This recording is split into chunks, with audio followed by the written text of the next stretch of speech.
I can do anything. I can reach any goal today. I can do what I want. I can be what I want to be. Hi guys, I'm Katie Azevedo from SchoolHabits.com. Today's video is about how to annotate your text while you're reading. And if at any point during this video you like what you see, please give it a thumbs up, or better yet, click subscribe below. I always forget on what side of the screen it is. Annotating a book or an article is a fundamental school habit that you'll want to develop as early as possible. Sometimes you might be required to annotate text and might actually get a homework grade for doing so, depending on your teacher. But even if annotating isn't a requirement, it's a great skill to have and just might be the key that you've been missing in your reading life. True though.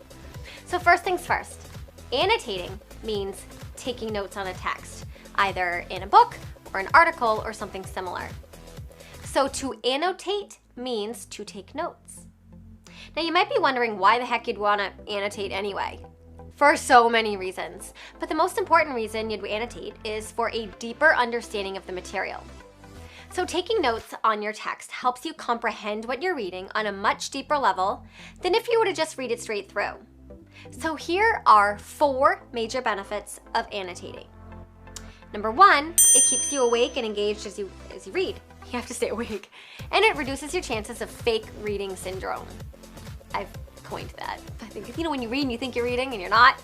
Number 2, it helps you process what you're reading as you're reading it.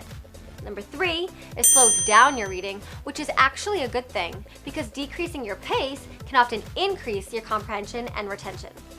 And number 4, it double whammies as a way to quickly find information later on. So in other words, when you go back into the book to find something later, you can just read your annotations, which is faster than reading the actual text a second time through. So how do you annotate? Just as there are so many types of learners, there are so many different techniques that suit different students. You might have to experiment for a while to see what does and doesn't work for you, but there are some basic annotation principles or rules to keep in mind as you figure out your system. So here are 11 annotation techniques that you might find helpful. Number 1, circle any unfamiliar words as you're reading, and then look them up and write down the definition. Here's a little hack. If you get the dictionary.com app, you can look the word up in like 2 seconds on your phone if you keep your phone right next to you. Not that you should have your phone when you're studying, but say.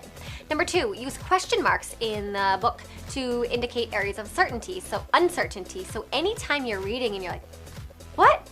Put a question mark. Number 3, use stars to indicate anything that seems important, such as themes or symbols or foreshadowing. Number 4, use exclamation points to indicate something dramatic or a key turning point or something you want to come back to.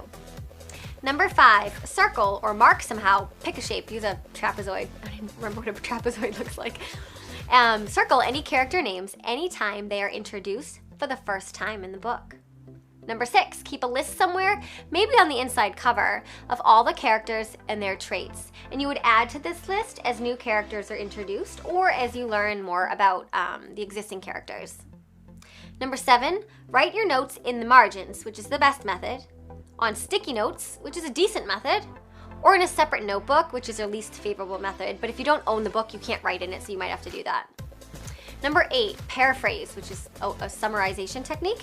Each chapter after you finish reading it. Now you only need a few sentences to do this. So write it down, write your little summary down at the beginning or the end of each chapter. Take the time to do this right after you read the chapter and not like 5 chapters later.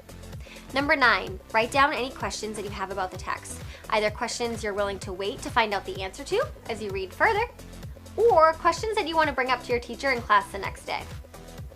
Number 10, we're almost there. Use a color-coded system if that type of thing appeals to you. Colors, yes. Number 11, give each chapter a title. So after you finish reading each chapter, go back to its title page and give it a title. Now, the title should simply be the main idea of the chapter or a statement about the main event in the chapter.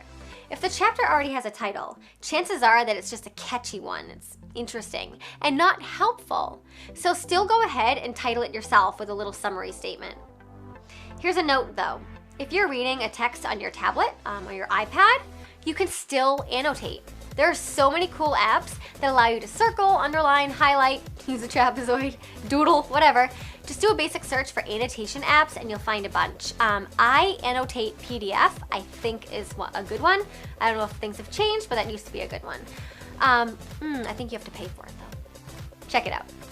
So when you're reading and you're annotating, keep in mind that your notes should represent your thoughts. Your notes should represent your interaction with the story, with the author, the characters, etc.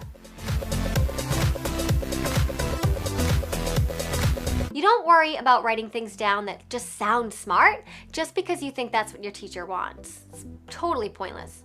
Let your annotations really reflect your true thoughts and feelings as you read. Hopefully you have some. But if you really listen to your inner voice as you read, the voice that says, huh? Why'd that happen? Or, oh, that's awesome.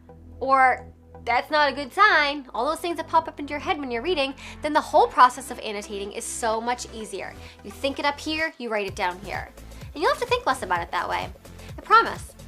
Now, last 2 words of caution though. First, annotating text is a skill that you'll develop more and more as you do it more and more. So as you first start off, you might not annotate much at all because you're not sure where to start. And if that's the case, keep checking back to the 11 annotation techniques that I just walked you through and check to see which one you need to be doing more of.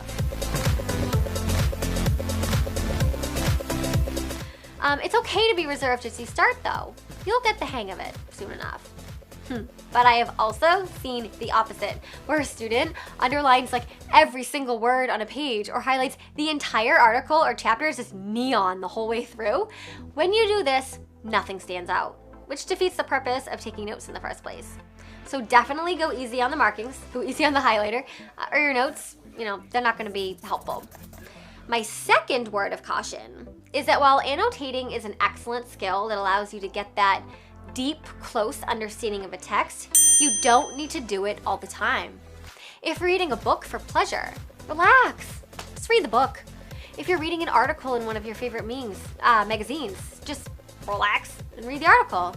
There's no need to make a job out of something that's supposed to bring you joy. So annotation can bring your reading comprehension to the next level. Try it. Why not? Thanks for watching, guys, and as always, please click a like or subscribe below, and definitely leave your comments in the section below. I read those, and if you have something to contribute, something that's perhaps helped you in your schooling or in your life, and if you put it out there for the world to see, that might help someone else, and isn't that awesome? Thanks for watching.